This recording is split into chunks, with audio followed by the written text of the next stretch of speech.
Have you considered building an in law quarters or guest house, or as we've been calling it in the Bay Area, an accessory dwelling unit or ADU?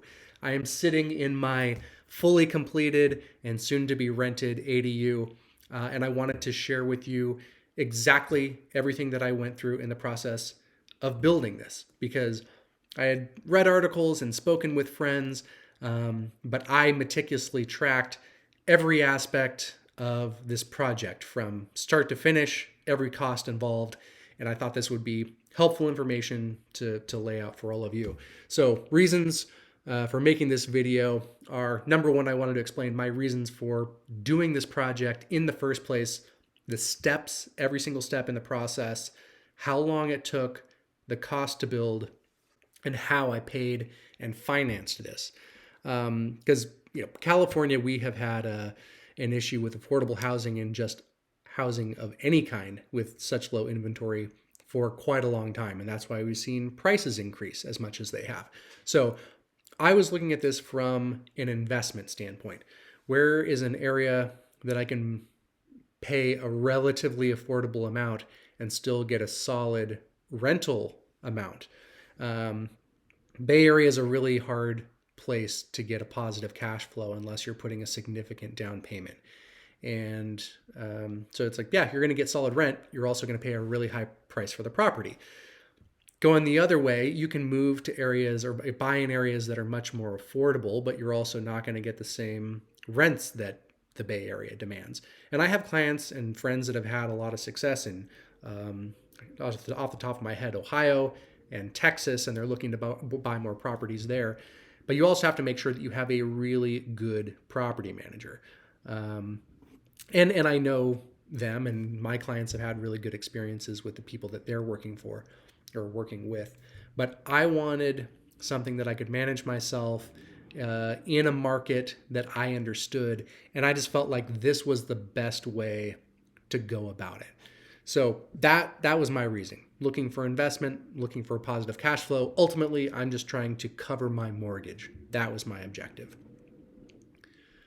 Now, steps in the process. First thing that I did was talk with a friend and colleague of mine who built essentially the exact same floor plan as I did through Gold Bar Builders and saw his project. They did a phenomenal job. It was quality. And for the size, it's like 480 square feet. It's laid out really well. I feel like it's a really efficient use of the space. So that kind of inspired me initially. So as you walk in, come into the kitchen, like not huge, but there's where I'm sitting right now. There's a little breakfast bar with stools, so convenient for eating in the kitchen. A decent amount of cabinet space, small fridge that fits in the corner. So and then it opens up into the living room behind me.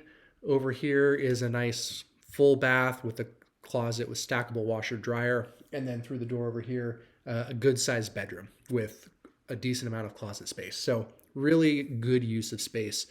Um, so that kind of inspired me of like, okay, yeah, this would fit on my lot. It would look good. And then the next thing that I did with Gold Bar Builders, who I reach out to after seeing that completion, was to do a site walk and figure out what we should do with the placement of the building on my lot. At the time, we had a finished garage. The previous owners had, it was sheetrocked. It had recessed lighting. It was actually a really nice space. And I was thinking, can we work with this? I didn't like where necessarily it was placed on the lot.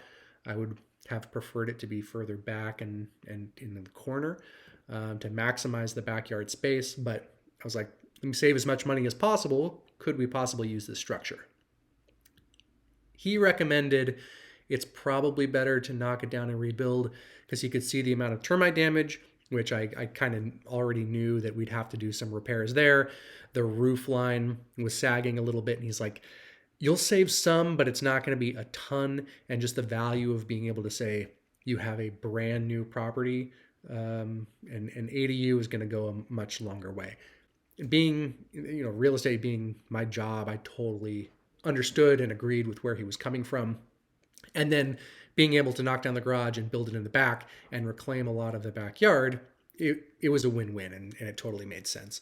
So after that, decided to sign the contract. That was September 2021, and right before that, we well, I'll get to that. I'll get to that part later of how we financed it. Um, but so yes, signed the contract in September. November 2021, we had the plans and the initial permit and city review, and then we were just waiting in the queue. So that's what we were told up front is the building process is relatively quick, but you're waiting on these other projects that are being built before the city inspectors can come and look. So when they give the approval, then you break ground. And he said the process goes pretty quickly after that. So by February of 2022, we had the approval of the plans, waiting to start. And March 12th of 2022 is when the garage was demoed and everything started. So within 10 days of that, the foundation area was dug and all the trenching was done for plumbing and electrical. March 31st, the foundation was poured, and by that point, and then the framing was starting to go up. April, plumbing and electrical were going in. May 6th, drywall. Mid-June, stucco was done. Interior was pretty much completed. The cabinets, countertops, bathroom fixtures, shower. August 8th, we made the final payment. And the only thing that we were waiting on at that point was the solar. So this is something, I mean, he talked about it initially, like decide what solar company you want to use. And I was like, I don't know if I need solar. Our bill is not really that high. And he's like, well, surprise, any new construction in California, even if it's an ADU, requires that solar be installed. So ultimately, we've actually been pretty happy with it because not only is it covering the house, but it's covering the ADU as well. And I think it was a good choice. But I was slow in picking the company I wanted to use. We ultimately used SunPower. They did a fantastic job. They were quick and explained things well, and their app is really helpful to be able to track the output and your usage of electricity. So that's actually been really helpful. But let's see, it was September that the solar was installed officially and then turned on October 11th, 2022. And that's when we got the final permit on the entire project. So start to finish, 13 months. If I had had it more together, it would have been probably 10. But that's how long it took.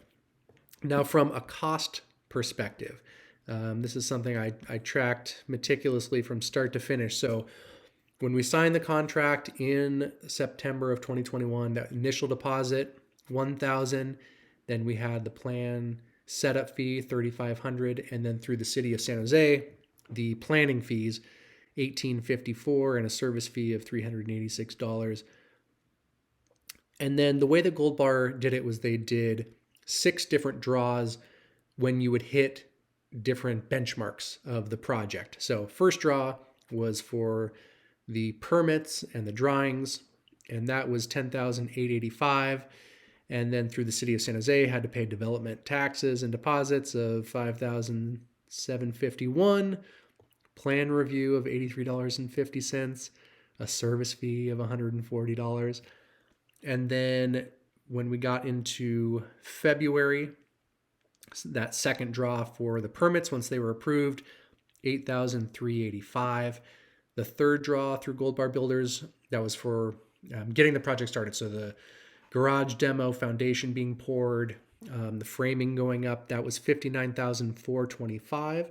And then the next was 2 simultaneous draws, 4 and 5, for the framing, the roof, the lath, the rough-ins, $95,080. Then draw 6 was insulation, drywall completed, $47,540. I mean, there's a lot of other things that are going on during that time.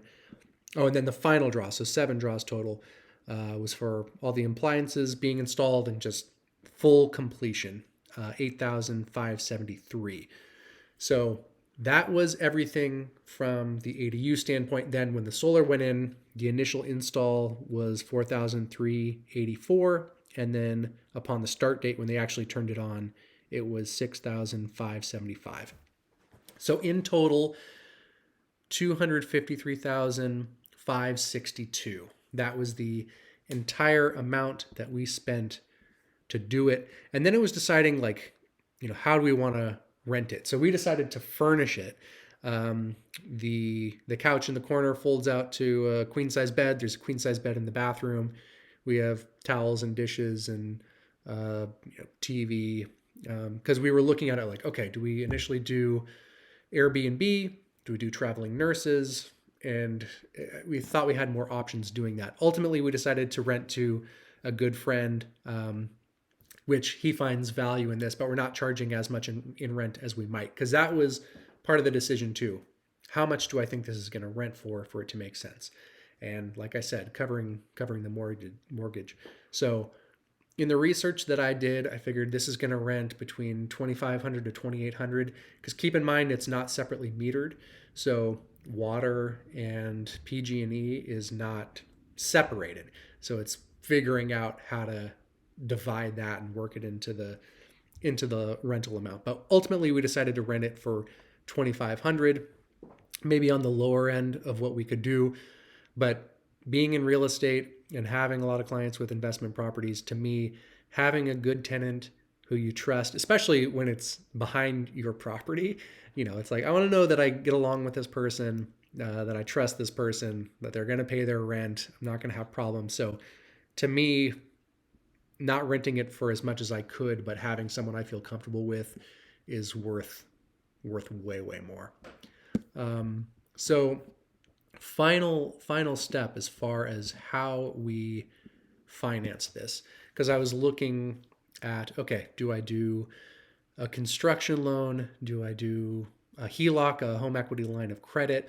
We ultimately decided to do a cash out refinance. So we pulled some of the equity out of our property.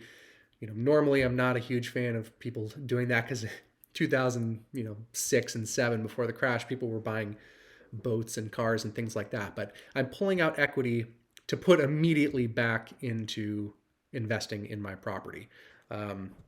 Totally made sense. So we did a cash out refinance. I pulled 185,000 out, refinanced to a 30-year fixed at 2.75%. I know. So when you're thinking about doing this project, that same path might not work quite the same way now, because I know most people are not doing refinances when a 30-year fixed is 6.5%, 7%.